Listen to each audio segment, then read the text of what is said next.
if this attack is carried out, I'm just wondering the way that the United States and in the Israel carry out wars is just almost predominantly with the Air Force. We don't see modern war tactics that they employ. They are employing old tactics. I just don't understand how this will work because, for example, that there's a missile defense system. What we saw Iran do, they send hundreds and hundreds of cheap drones that may not even have warheads. They do a saturation attack, saturate the enemy's air defense, and then you can have missiles going. They have maneuverable missiles, hypersonic missiles. It seems like the U.S. and Israel do not have the capability to do any type of drone saturation attack. What they have is the same method that they were using in the 80s and the 90s. It's the same thing. We just spend a bunch of time to move a bunch of aircraft and do advanced complex maneuvers. Everybody gets up in the sky at once and we have to fly off 100 air refueling tankers for our bombers. This is like, Vietnam War type of stuff is what we're seeing, so it's just, how can they even succeed? They can't, right? I mean, as soon as those planes go up, can't. No, I think you're very right. It's just they are living in a previous era, but it does work against weaker countries that don't have air defense. That's the main thing. Aircraft, fighters, even stealth fighters are highly vulnerable to modern air defense systems, to the ones that the Russians and the Chinese have. And even to the Patriot system, that's one thing the Patriot can do is can actually shoot down airplanes. It's not very good at shooting down missiles, but it can shoot down airplanes.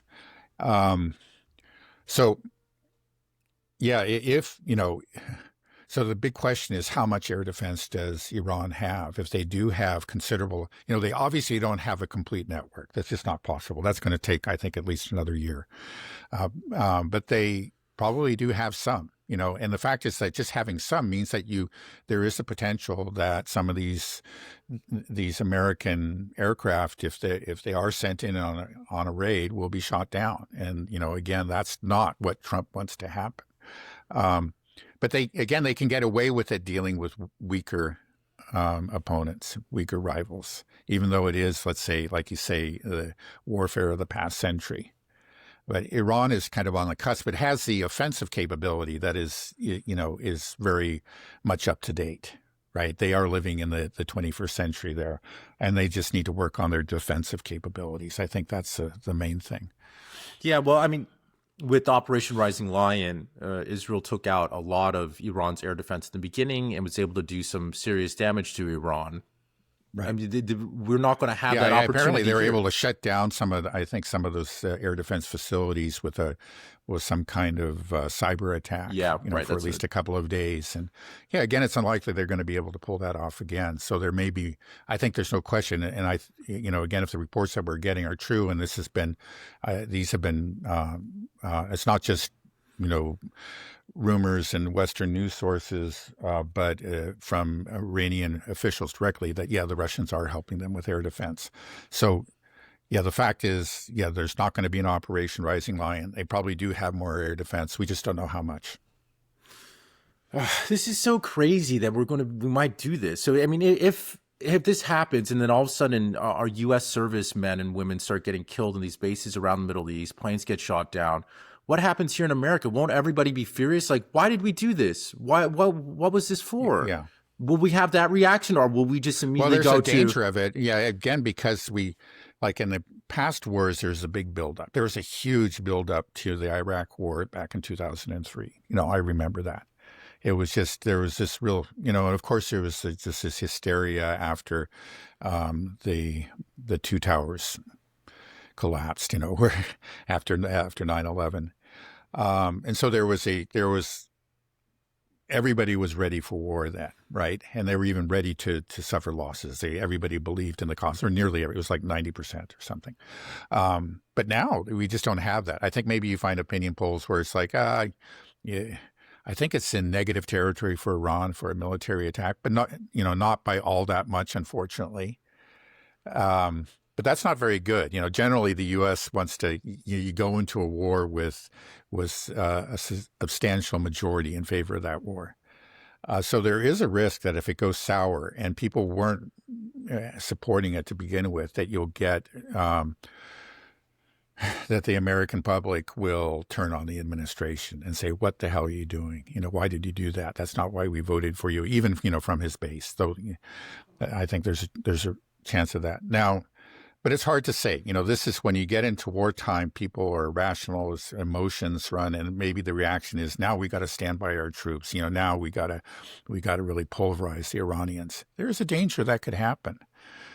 But we can't pulverize the Iranians. That's the problem, right? Yeah. We were not without using nuclear weapons. I mean, I'm just thinking, if we do launch this Right. attack, okay, aircraft carriers, if they're in range, we know Iran can strike them. These planes take off in the bases in the Middle East. We know Iran can strike these bases. Will they even have a runway to come back to after they do their sortie? Maybe not. Yeah. It just Yeah, it I just guess right. The big question is, and I think it could be decided like in the early stages of the war, is how much damage can we do to their missile arsenal and to their ability to launch those missiles, right? To the launchers and so on and so forth.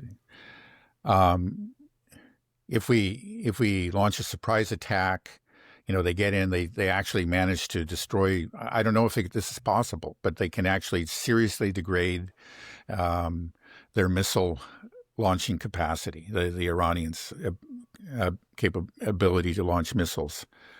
Then it could tilt strongly in favor of the U.S. But if, okay, I'm just speculating here, but if the Iranians, first of all, it turns out that they have prepared well. Even if they do suffer this blow, they're able to quickly respond and send a huge volley of missiles against American bases, for example.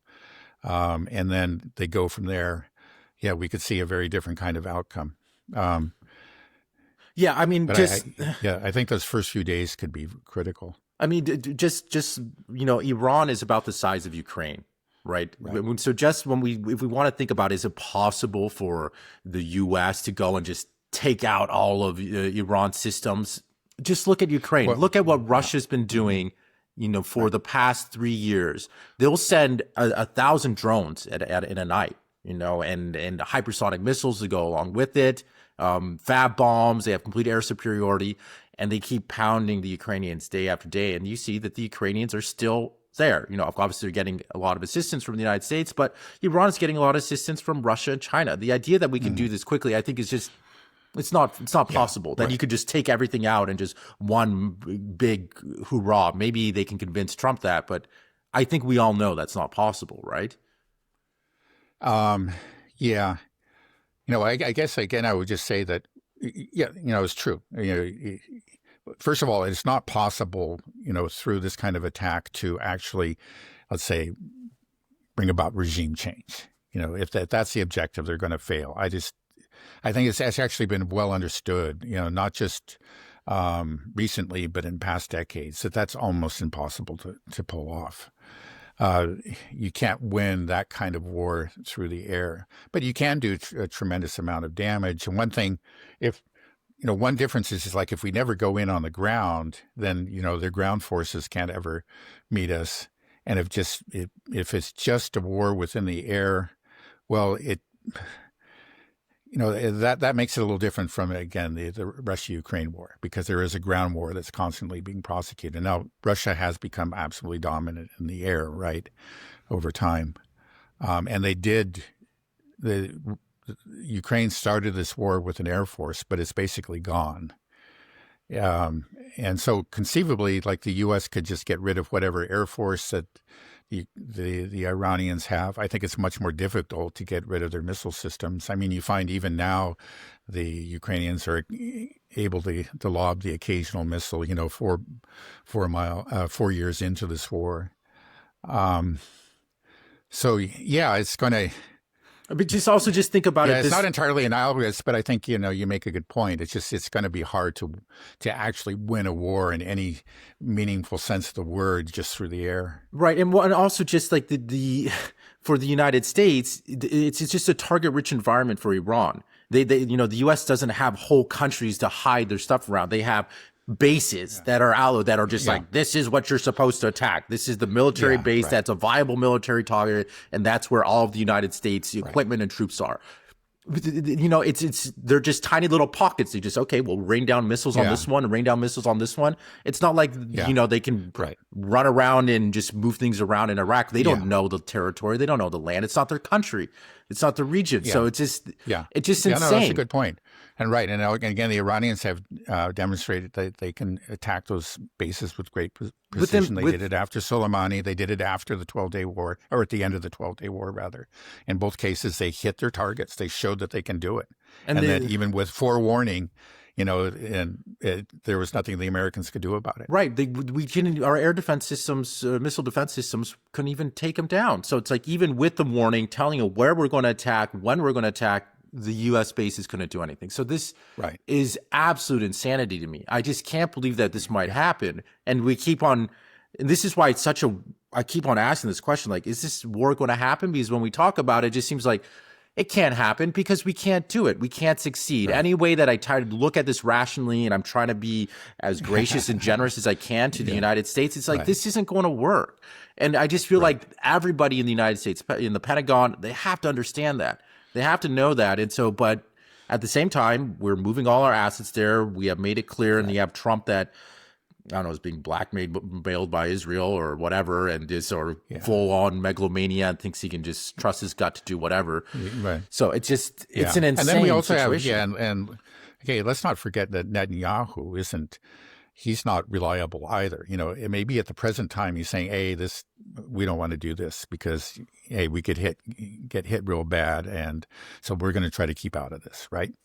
I think that's quite possible. That's what he's saying now. But he could change his mind. You know, again, he's in a very precarious position within Israel.